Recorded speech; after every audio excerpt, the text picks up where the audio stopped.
प्यारे बच्चों नमस्कार। आज हम एक्सरसाइज 7.3 क्वेश्चन नंबर 3 को सॉल्व करेंगे। अब तक हम एक्सरसाइज 7.2 तक वीडियो अपलोड कर चुके हैं। अगर आपने अभी उन वीडियो को नहीं देखा है तो आप उनको देख लीजिए। आज हम क्वेश्चन नंबर 3 से शुरू करेंगे। चलिए देखते हैं क्वेश्चन नंबर 3 में क्या कहा गया है।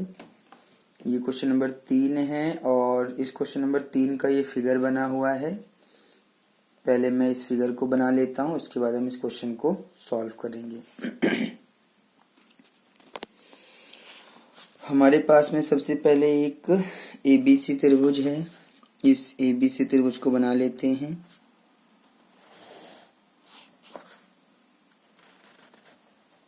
ये त्रिभुज है ए बी और ये हो जाएगा सी। इसी प्रकार से एक और त्रिभुज बना हुआ है।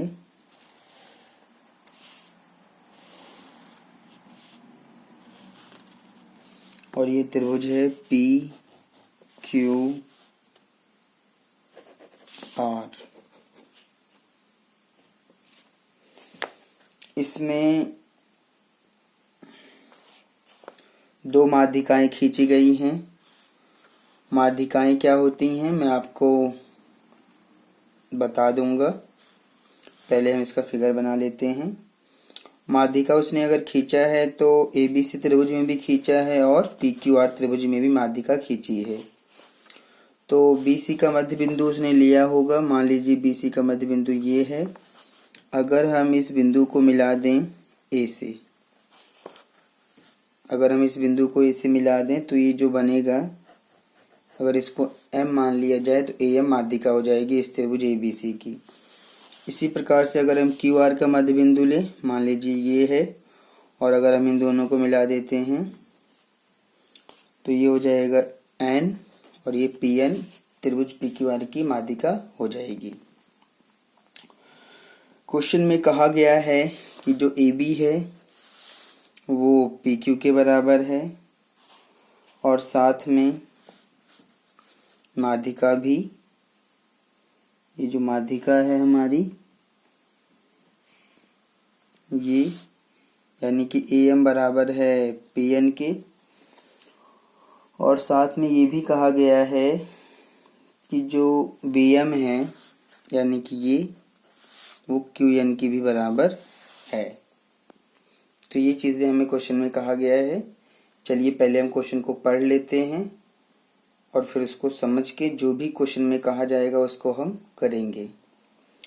अगर मैं आपको माध्यिका समझाना चाहूं तो हम माध्यिका को इस प्रकार से समझ सकते हैं। देखिए माध्यिका की अगर हम बात करें कि माध्यिका होती क्या है, तो कोई भी त्रिभुज अगर हम इस प्रकार से लेते हैं तो पहले मैं आपको बताना चाहता हूं कि किसी त्रिभुज में जितनी भुजाएं होती हैं उतनी ही उसकी माध्यिकाएं खींची जा सकती हैं।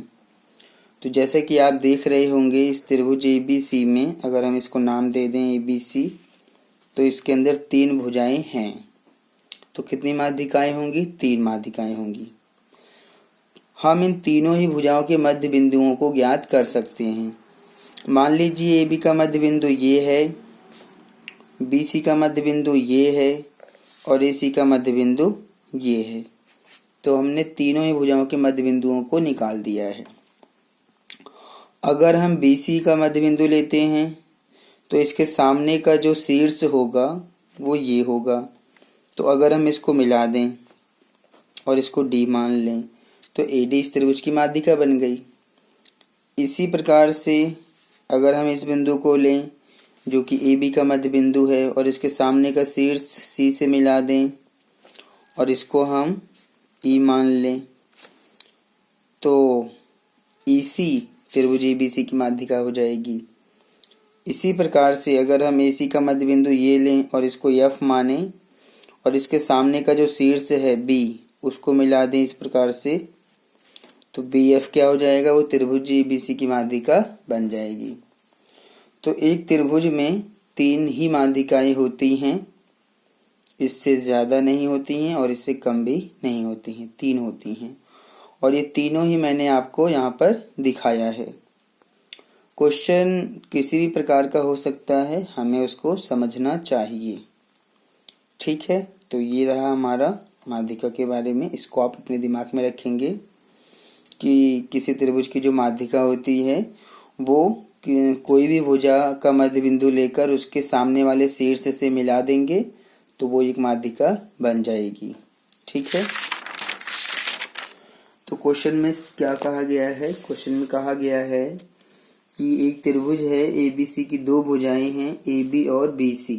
ठीक है, 2 भुजा लिया गया है, एक AB लिया है, दूसरा BC लिया है। ठीक है, तथा माध्यिकाएं AM क्रमशः एक दूसरे त्रिभुज की भुजाओं PQ और QR तथा माध्यिकाओं PN के बराबर है। ठीक है, ऐसा क्वेश्चन में कहा गया है कि जो त्रिभुज है ABC, इसकी 2 भुजाएं AB और BC और साथ में इसकी जो माध्यिका है AM वो बराबर है दूसरे त्रिभुज की जो भुजा है PQ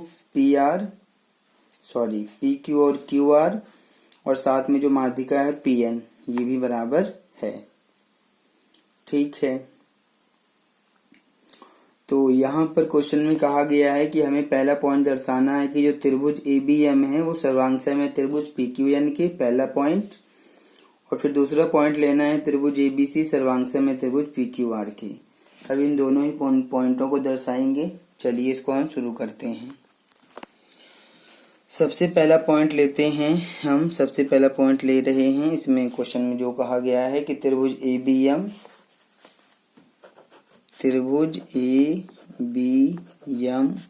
और त्रिभुज PQN में हम इन दोनों ही त्रिभुजों को लेते हैं और इसको सिद्ध करते हैं। तो अगर हम इन दोनों ही त्रिभुजों में ध्यान से देखें, हमें पूरे त्रिभुज को नहीं देखना है, हमें केवल ABM ये छोटा सा त्रिभुज और उसके बाद PQN, बस ये इन्हीं दोनों में हमें समानता को देखना है कि इनमें क्या क्या बराबर है।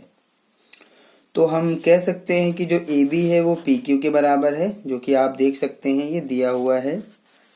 तो आप लिखेंगे कि AB बराबर है PQ की। ये मैंने जो निशान लगाया है कि ये इसके बराबर है, ये इसके बराबर है, ये इसके बराबर है, इसलिए हम इनको बराबर कह रहे हैं। ठीक है ना, तो आप ब्रैकेट में लिख देंगे दिया है। इसके बाद आप यहाँ पर देख सकते हैं, क्या देख सकते हैं? आप यहाँ पर देख सकते हैं कि जो AM है वो PN के भी बराबर है। तो आप इसको लिख दीजिए कि AM बराबर है PN के, और ये भी हमें दिया है, ये भी हमें दिया है, क्योंकि माध्यिकाएं बराबर हैं, क्वेश्चन में कहा गया है। अब अगर हम ध्यान से देखें तो BM और QN भी बराबर है। ठीक है, कैसे बराबर हैं? देखिए BC और QR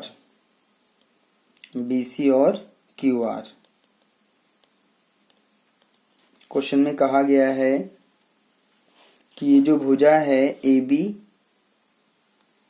और साथ में जो भुजा है PQ ये बराबर है, और BC भुजा QR के बराबर है, ये भी क्वेश्चन में कहा गया है। ठीक है, तो अगर BC और QR बराबर हैं तो इनके आधे भी बराबर ही होंगे, यानी कि BC का मतलब ये पूरा हो जाएगा, QR का मतलब ये पूरा हो जाएगा। तो BC का आधा क्या होगा? BM और QR का आधा QN, यानी कि ये भी आपस में बराबर हैं। तो आप यहाँ पर सीधा लिख दीजिए कि BM बराबर है QN के। ठीक है, और इसको भी हम लिख देते हैं दिया है। क्या लिख देते हैं कि ये भी हमें दिया है, निशान लगा हुआ है, आप इसको देख सकते हैं, कोई दिक्कत नहीं है। तो इसलिए जो त्रिभुज है हमारा ABM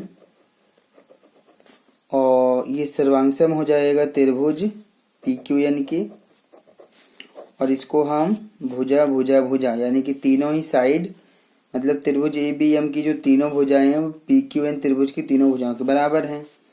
तो यस यस यस, सर्वांग समता नियम से हम इनको बराबर कर रहे हैं। ठीक है ना, सर्वांग समता नियम से ये हमने बराबर कर दिया है।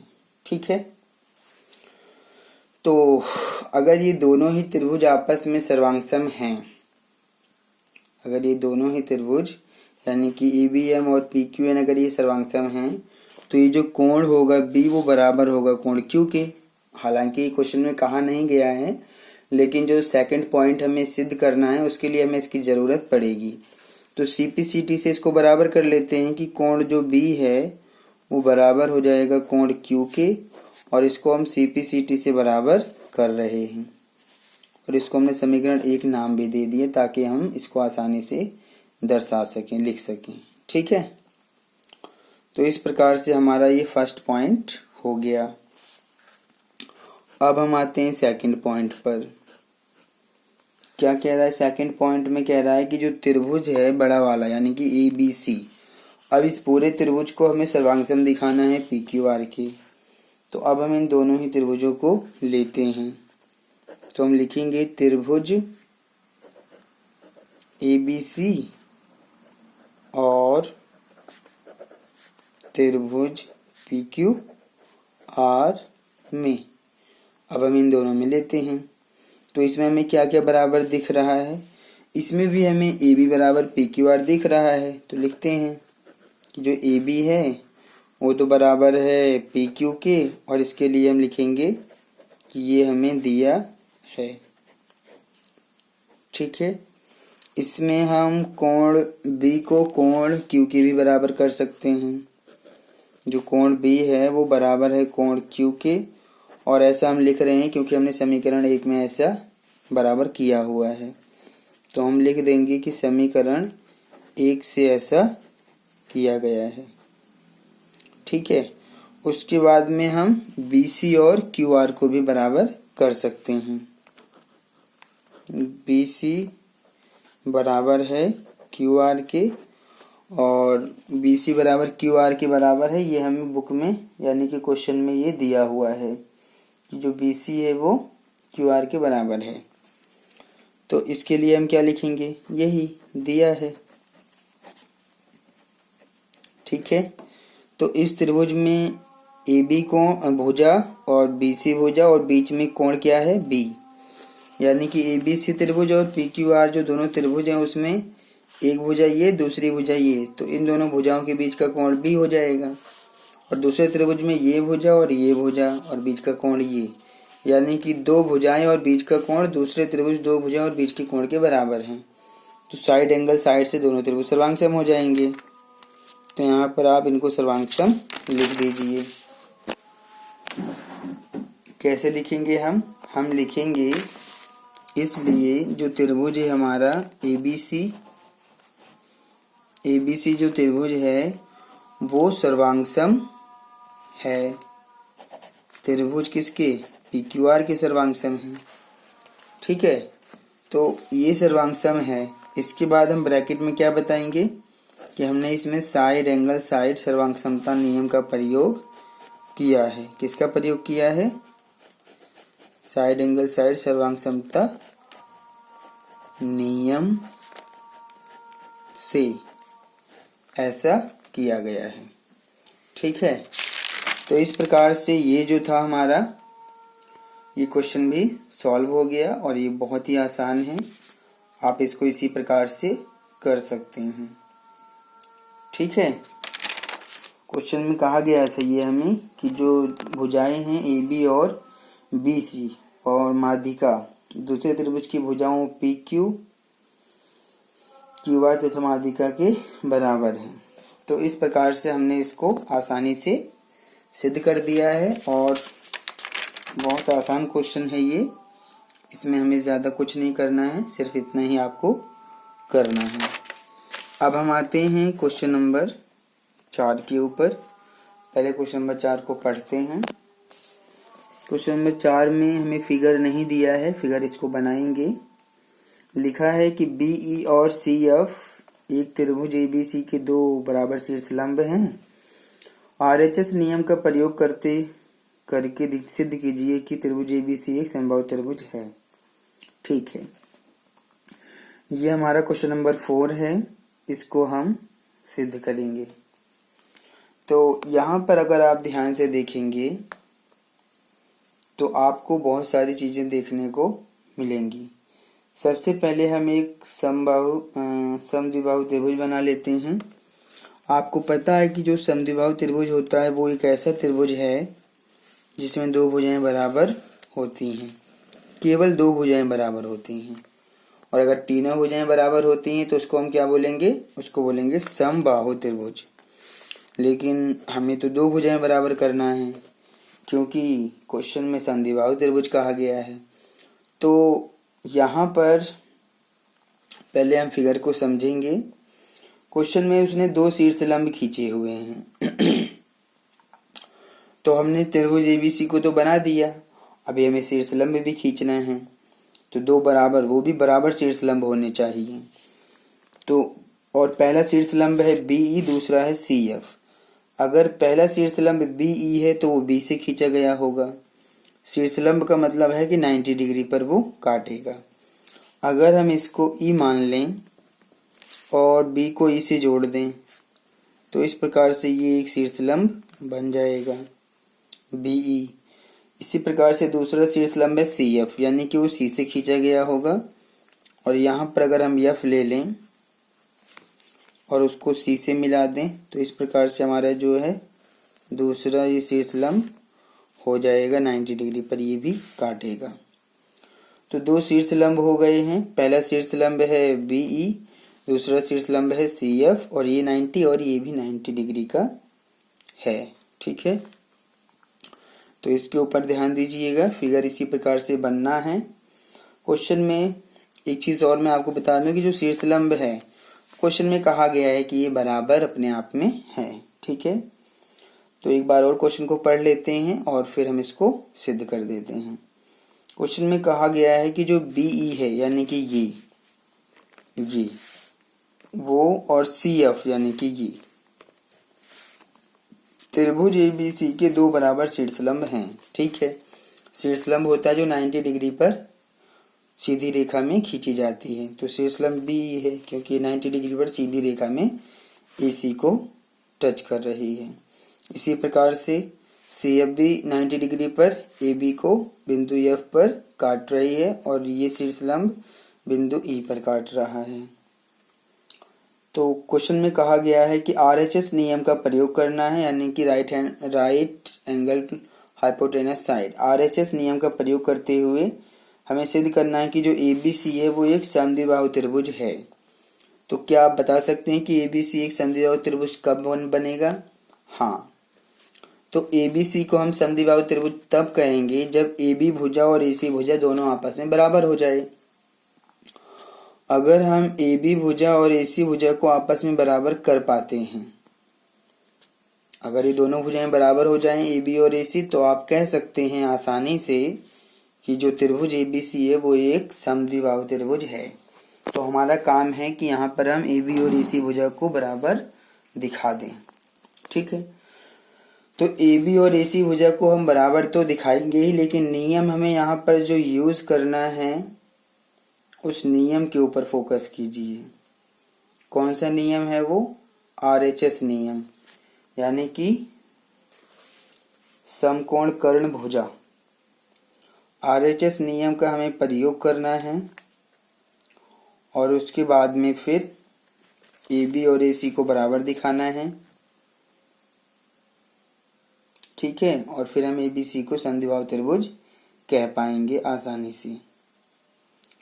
तो यहाँ पर हमें जिन भुजाओं को लेना है, मतलब CPCT से तो हमने बराबर कर ही देंगे, CPCT से तो हम बराबर कर देंगे। अब यहाँ पर हम इनको किस प्रकार से ले, तो जो AB है और AC है, AB किस त्रिभुज में मिलेगा, ये मिल जाएगा हमें ABE त्रिभुज में, और AC किस त्रिभुज में मिलेगा, ये मिल जाएगा ACF त्रिभुज में। तो इन दोनों में हमें RHS नियम का प्रयोग करना है। तो समकोण तो हमें मिल रहा है कि चलिए इस त्रिभुज का ये समकोण और जो दूसरा त्रिभुज है उसका ये समकोण मिल गया, बराबर हो जाएगा। ये समकोण के बाद में कर्ण भी देखिए क्या बराबर है। तो अगर हम कर्ण को ध्यान से देखेंगे तो समकोण ये है, तो उसके सामने की भुजा AB होगी, तो ये तो बराबर है ही नहीं। तो इसका मतलब हम इसको ऐसे बराबर नहीं कर पाएंगे, ठीक है ना। तो फिर हम क्या करें, चलिए देखते हैं क्या करना है। फिलहाल तो हमें दिखाना है, यानी कि सिद्ध करना है, सिद्ध करना है कि जो AB है, AB भुजा वो AC के बराबर है। अर्थात इसका मतलब ये होगा कि जो त्रिभुज है ABC वो एक कौन सा त्रिभुज बन जाएगा, समद्विबाहु त्रिभुज ये बन जाएगा, ठीक है, ऐसा हो जाएगा। तो RHS नियम का प्रयोग हम कौन से दो त्रिभुज में कर सकते हैं, मैंने उन दोनों त्रिभुजों को देख लिया है। मैं आपको बता देता हूं कि RHS नियम का प्रयोग हम इन दोनों त्रिभुजों में कर सकते हैं। कौन सा त्रिभुज, एक त्रिभुज हो जाएगा हमारा ये वाला FBC, एक त्रिभुज ये हो जाएगा, और दूसरा त्रिभुज क्या हो जाएगा ECB, ये भी, इसमें भी हम इन दोनों त्रिभुजों में लेके इसको RHS नियम का प्रयोग कर सकते हैं। तो चलिए लिखते हैं। पहले तो त्रिभुज हमने लिया है, कौन सा त्रिभुज लिया है, FBC,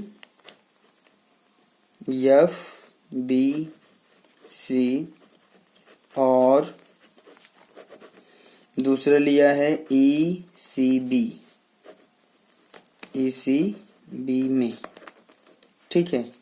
तो इन दोनों त्रिभुजों में देखते हैं, ध्यान दीजिएगा। FBC का मतलब है कि FBC यानी कि इस त्रिभुज में, और दूसरा त्रिभुज है ECB का मतलब सिर्फ इस त्रिभुज में। क्या क्या है इसमें बराबर करते हैं। समकोण तो पहले बराबर कर दीजिए, यानी कि इस त्रिभुज में जो समकोण है वो ये है, तो इस कोण को लीजिए, यानी कि BFC, यानी कि कोण BFC बराबर हो जाएगा इस वाले कोण के, यानी कि CEB की, ठीक है, CEB की। और इसमें हम देखेंगे प्रत्येक कोण 90 डिग्री का है। कितने का है, प्रत्येक कोण 90 डिग्री है। क्या है कि प्रत्येक कोण 90 डिग्री है, ठीक है। तो समकोण मिल गया। अब समकोण के सामने वाली भुजा क्या है, अगर ये समकोण है तो इसके सामने वाली भुजा है BC, और इसके समकोण सामने वाली भुजा BC, दोनों उभयनिष्ठ हो जाएंगे। तो BC और BC जो कि अपने आप में कर्ण हैं, वो आपस में बराबर हो जाएंगे। BC और BC क्या है, कर्ण हैं, जो कि उभयनिष्ठ है दोनों ही त्रिभुजों में। इन दोनों ही त्रिभुजों में BC क्या है, उभयनिष्ठ है,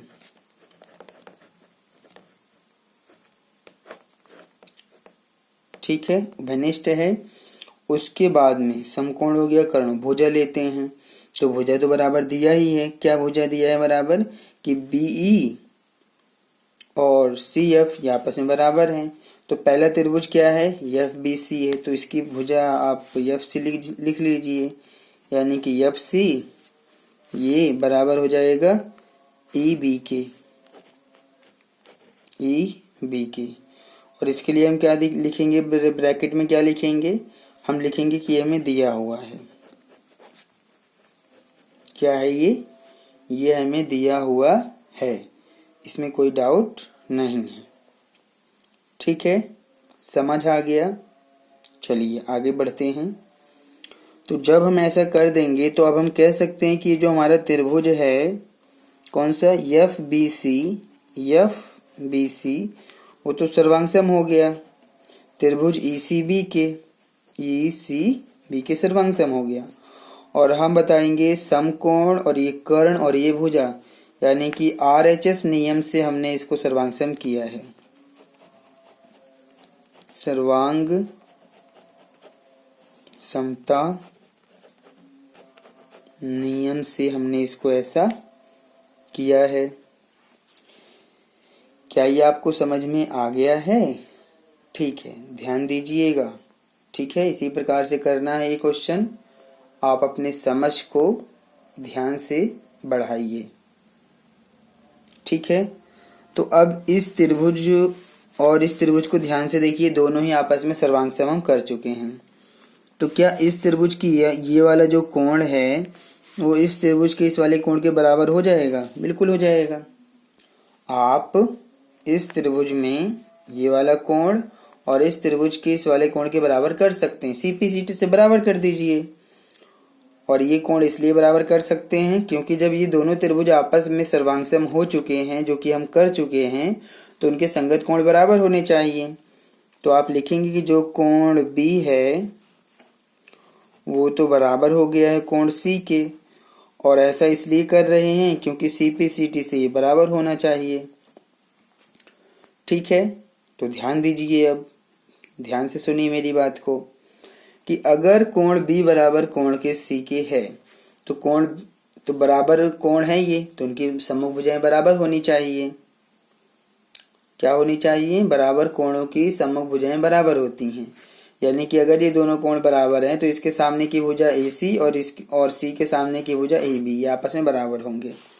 तो आप इनको बराबर कर दीजिए। तो आप लिखेंगे कि जो हमारा AB है वो भी बराबर हो गया AC के। क्यों हो गया? क्योंकि बराबर कोणों की सम्मुख भुजाएं बराबर होती हैं। बराबर कोणों की सम्मुख भुजाएं बराबर होती हैं। बराबर कोणों की सम्मुख भुजाएं बराबर होती हैं। ठीक है, तो इस प्रकार से हमने इनको बराबर कर दिया है। अतः आप कह सकते हैं कि जो त्रिभुज ABC है वो एक समद्विबाहु त्रिभुज है। समद्विबाहु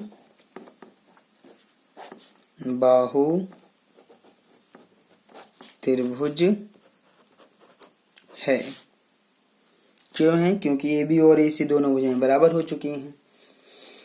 तो हमने कितनी सावधानी से, कितने अच्छे से अपना काम कर दिया। बस आपको थोड़ा सा समझना है, सोचना है और यही दिमाग लगाना है कि हमारे पास में क्या तरीका है जिससे हम क्वेश्चन को आसानी से कर सकते हैं। और आज RHS नियम का प्रयोग करने के लिए कहा था, तो RHS नियम का प्रयोग किया गया है। ठीक है, और उसके बाद में हमने किस तरह से कोणों को बराबर दिखाया है और कोणों की सहायता से AB और AC दोनों भुजाओं को हमने बराबर भी दिखा दिया है। तो क्वेश्चन में अगर हम AB और AC भुजा को बराबर दिखा पाते हैं तो इसका मतलब ये हो जाएगा कि जो त्रिभुज ABC है वो एक समद्विबाहु त्रिभुज बन जाएगा। क्योंकि कोई भी त्रिभुज जिसमें दो भुजा बराबर होती हैं वो एक समद्विबाहु त्रिभुज होता है। और दूसरी तरफ ध्यान दीजिए, अगर तीनों भुजाएं बराबर होती तो हम उसको क्या बोलेंगे? समबाहु त्रिभुज बोलेंगे।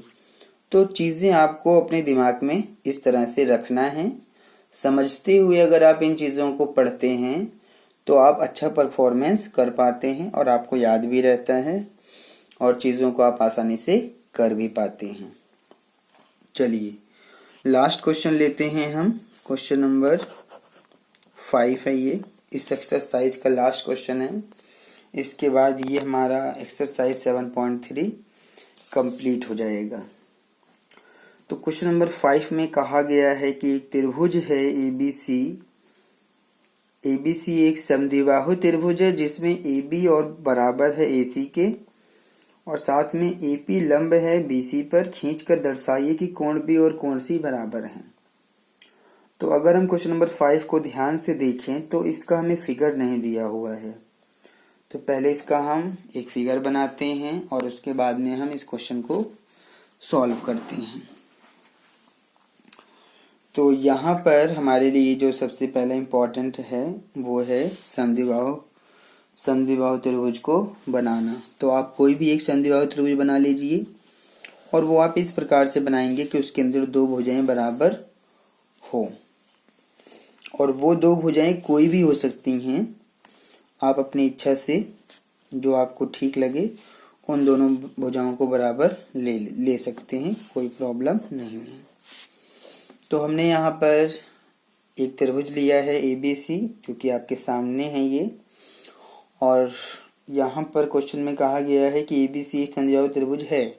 इसका मतलब ऑलरेडी मतलब कि अगर ये एबीसी एक समद्विबाहु त्रिभुज है तो एबीसी एक समद्विबाहु त्रिभुज तभी होगा जब इसमें दो भुजाएं बराबर हों। तो हमने मान लिया कि ये जो दोनों भुजाएं हमारे सामने हैं यानी कि एबी और एसी ये आपस में बराबर हैं, ऐसा क्वेश्चन में हमें कहा गया है। ठीक है, जिसमें एबी बराबर एसी कह भी रहा है कि बराबर है। अब उसने एक लंब भी खींचा हुआ है। लंब क्या है कि एपी और बीसी पर लंब खींचा गया है, यानी कि यहाँ एपी जो है वो इसको अगर पी मान लें तो ये 90 डिग्री पर बीसी को काटता है, यानी कि जो एपी है वो बीसी पर क्या हो जाएगा, लंब हो जाएगा, यानी कि 90 डिग्री पर काटेगा। ऐसा क्वेश्चन में कहा गया है। अब हमें क्वेश्चन में कहा गया है कि जो कोण बी है उसको कोण सी के बराबर दिखाना है। तो पहले लिख लेते हैं कि हमें जो दिखाना है यानी कि दर्शाना है। जब आप इसको हल करेंगे तो आप लिखेंगे दर्शाना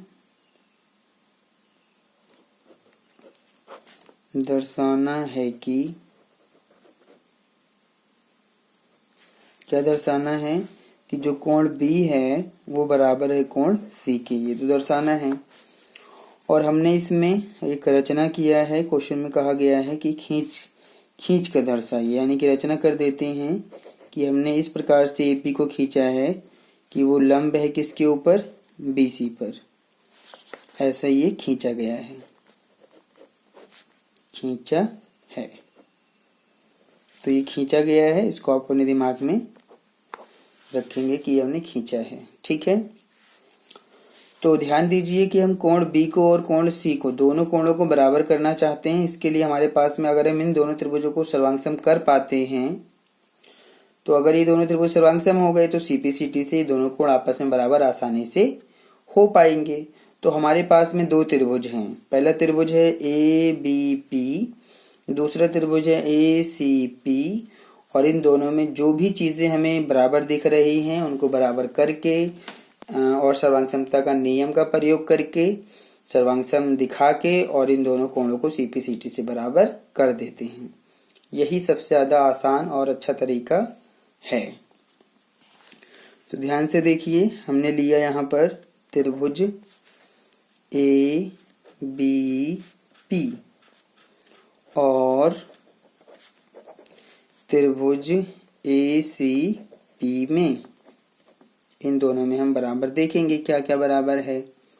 तो सबसे पहला काम है कि जो ए बी है और ए सी है ये बराबर है। इनको आप लिख दीजिए कि जो ए बी है वो तो हमें बराबर दिया हुआ है ए सी के, तो ए बी बराबर ए सी के हो जाएगा, यानी कि ए सी के बराबर। ठीक है, तो ये ए सी हो गया। ब्रैकेट में लिख देते हैं कि ये हमें दिया हुआ है। ध्यान दीजिएगा, मैंने लिखा है ए बी बराबर ए सी और फिर ब्रैकेट में लिखा है ये क्या लिखा है, दिया है। ठीक है, और उसके बाद में ये दोनों 90 के हैं तो इसको भी बराबर दिखा दीजिए कि जो कोण है A P B A P B बराबर है कोण एपीसी के। एपीसी के इसके लिए हम क्या लिखेंगे कि प्रत्येक कोण 90 डिग्री का है। प्रत्येक कोण कितने का है? प्रत्येक कोण 90 डिग्री का है। चलिए ये भी हो गया। तो समकोण ले लिया हमने और समकोण के सामने वाली भुजा कर्ण को भी बराबर दिखा दिया, यानी कि हमने 90 डिग्री बराबर कर दिया है और 90 डिग्री के सामने वाली भुजा जिसको कर्ण बोलते हैं कर्ण भी बराबर दिखा दिया है। तो समकोण कर्ण और एक भुजा हम क्या ले लें? एपी ले लेते हैं, उभयनिष्ठ है जो कि एपी बराबर है एपी के और इसके लिए हम उभयनिष्ठ लिख रहे हैं। क्या लिख रहे हैं? उभयनिष्ठ लिख रहे हैं। तो अब हमने क्या देखा? हमने देखा कि इन दोनों त्रिभुजों में ये रहा 90 डिग्री का, दोनों आपस में बराबर है यानी कि समकोण बराबर है, और समकोण के सामने वाली भुजा जिसको कर्ण बोलते हैं कर्ण भी दोनों में बराबर है। तो समकोण कर्ण और एक भुजा एपी, यानी कि आरएचएस नियम से ये दोनों ही त्रिभुज सर्वांग सम आप कह सकते हैं।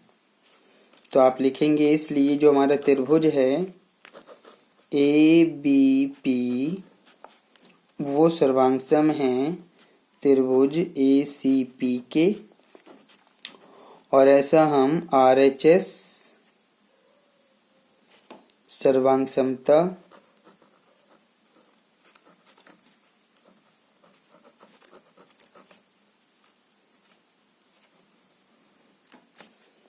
आरएचएस सर्वांग समता नियम से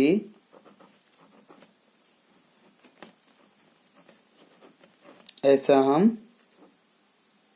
कर रहे हैं। कैसे कर रहे हैं? आरएचएस सर्वांग समता नियम से हम ऐसा कर रहे हैं। ठीक है। तो अब हम जो हमारा सीपीसीटी बचा यानी कि कोण बी बराबर कोण सी के हो जाएगा। तो नीचे ही अगर स्पेस अगर हम ध्यान से देखें तो नीचे भी लिख सकते हैं कि जो कोण बी है वो बराबर कर रहे हैं कोण सी के। ठीक है, बराबर कर रहे हैं और इसके लिए हम ब्रैकेट में लिख देंगे कि क्योंकि ये सीपीसीटी से बराबर हो जाएगा। ठीक है, सीपीसीटी से बराबर किया गया है, ध्यान दीजिएगा। क्योंकि जब ये दोनों त्रिभुज आपस में सर्वांग सम हो गए हैं तो सीपीसीटी से आप इनको आसानी से बराबर कर सकते हैं, कोई डाउट नहीं है। ठीक है, तो इस प्रकार से हमारा जो एक्सरसाइज था 7.3 वो कंप्लीट हो गया है। और इसके बाद में हमें जो पढ़ना है वो है त्रिभुज, यानी कि एक त्रिभुज की असमीकाओं के बारे में पढ़ना है, जो कि हमारा एक्सरसाइज 7.4 है।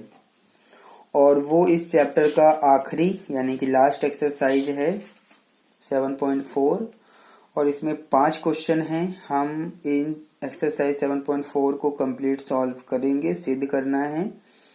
तो इसको हम सिद्ध भी आसानी से कर लेंगे, कोई दिक्कत नहीं आएगी। तो इस प्रकार से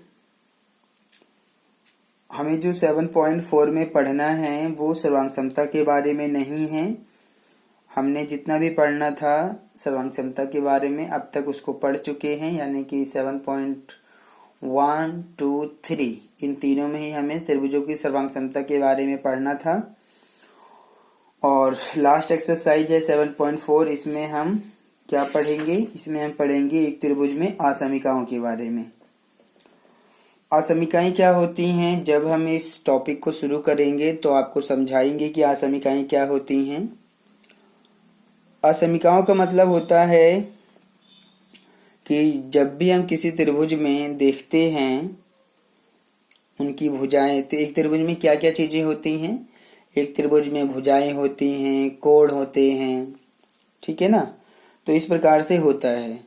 तो हम इन त्रिभुजों में जो भुजाएं हैं, कोण हैं, उनमें छोटा बड़ा भी हम देखते हैं कि किसी त्रिभुज में कोई कोण किस प्रकार से दूसरे कोणों से बड़ा होता है, या एक त्रिभुज में एक भुजा किस प्रकार से बाकी भुजाओं से बड़ा होता है। तो भुजाएं किस प्रकार से बड़ी होती हैं या छोटी होती हैं, कोण किस प्रकार से बड़े होते हैं दूसरे कोणों से या छोटे होते हैं। जब हम किसी त्रिभुज में इस प्रकार से पढ़ते हैं या जब हम किसी त्रिभुज का इस प्रकार से अध्ययन करते हैं तो इसी को ही कहा जाता है असमीकाएं। तो इन असमीकाओं के बारे में मैं चाहता हूं कि इसका जो एक्सरसाइज है, क्योंकि 7.4 है ये और ये अलग एक्सरसाइज है, तो इसका वीडियो भी अलग ही बनाया जाए, ठीक है ना। तो इस प्रकार से अभी तो हम इतना ही करेंगे। छोटी वीडियो है, 40 मिनट की है, लेकिन कोई बात नहीं है। हम त्रिभुजों की असमीकाओं के बारे में अगले वीडियो में करेंगे और उसको पढ़ेंगे, ठीक है। इस प्रकार से अगर आपको हमारा ये चैनल पसंद आता है तो आप इसको लाइक, शेयर और सब्सक्राइब कीजिए, ताकि हमें मोटिवेशन मिले और हम आपके लिए इसी प्रकार से वीडियोस बनाते रहें। आप अधिक से अधिक ये वीडियोस अपने फ्रेंड सर्कल में शेयर कीजिए। जितना ज़्यादा प्यार हमें आप लोगों से मिलेगा उतने ही ज़्यादा हम मोटिवेट होंगे और चीज़ों को इसी प्रकार से जारी रखेंगे, ताकि हम आपस में मिलकर एजुकेशन को अच्छे से और आगे तक ले जा सकें, चीज़ों को सीख सकें, पढ़ सकें, समझ सकें और अपनी लाइफ में जो भी गोल्स हैं आप लोगों के, उसको आप प्राप्त करें। जल्द ही हम अपने नए वीडियो के साथ फिर आपसे मुलाकात करेंगे। तब तक के लिए धन्यवाद।